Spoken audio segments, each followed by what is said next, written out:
Today, we're going to be talking about the dark side of motherhood, which I feel like a lot of women don't want to talk about. People literally just brush away this topic, but today is the day. This is Catching Gems and the Rims of Gems. And don't forget to like, comment, and subscribe and hit that notification bell.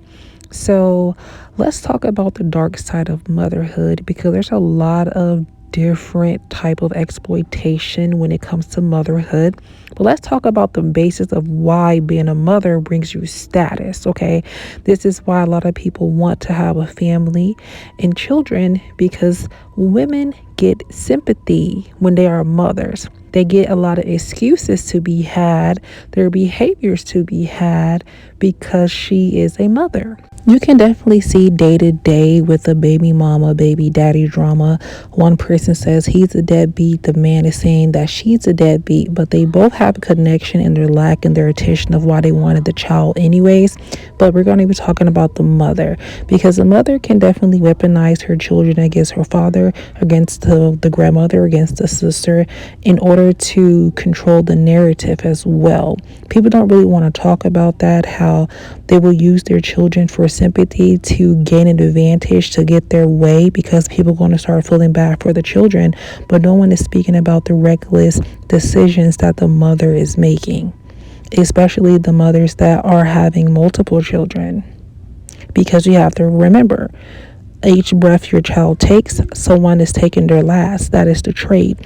And spiritual recklessness comes with karma as well, because the universe knows your intentions every time you have a child, every time the child is birthed. This is why some people have it harder than others. This is why some women have children or spite babies against the children's father. But no one wants to talk about that. No one talks about the children that are made out of loneliness, to fill a void. No one talks about these things. And spiritually, they all cost. And the mother has a price to pay for that, because some children are made out of love and other children are here to teach the parents a lesson.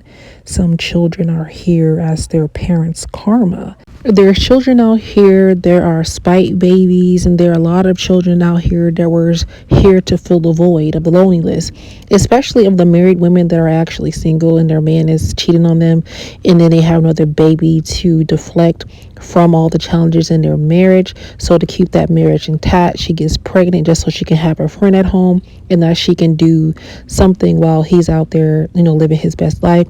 She's going to have another baby so she can distract herself from that. And people don't talk about this as much, or they try to act like this doesn't exist, this doesn't happen. And this is why there are a lot of angry children out there that have resentment towards their mothers, because they've come to realization that they were not made out of love at all. They figure out the reason why. For others, it's to keep a man. It's another for spite. Another for, out of loneliness, to fill a void. So the child wasn't actually loved. They're actually a pawn in a mother's game. And this is why I tell you people about the exploitation of motherhood and why some women use their children against everyone else. And they cry about not having a village, but a lot of these women that are reckless and they're responsible will literally drain their village, okay? Use their village. And by the time you figure out that your sister, your aunt don't really care about you, your friend just only using you so that they can have a good time for fun and stuff like that, and want you to basically take on the emotional weight of that child and even the financial weight of that child, then once you begin to stop doing that and put the responsibility back on that mother, she gets mad and starts to resent you.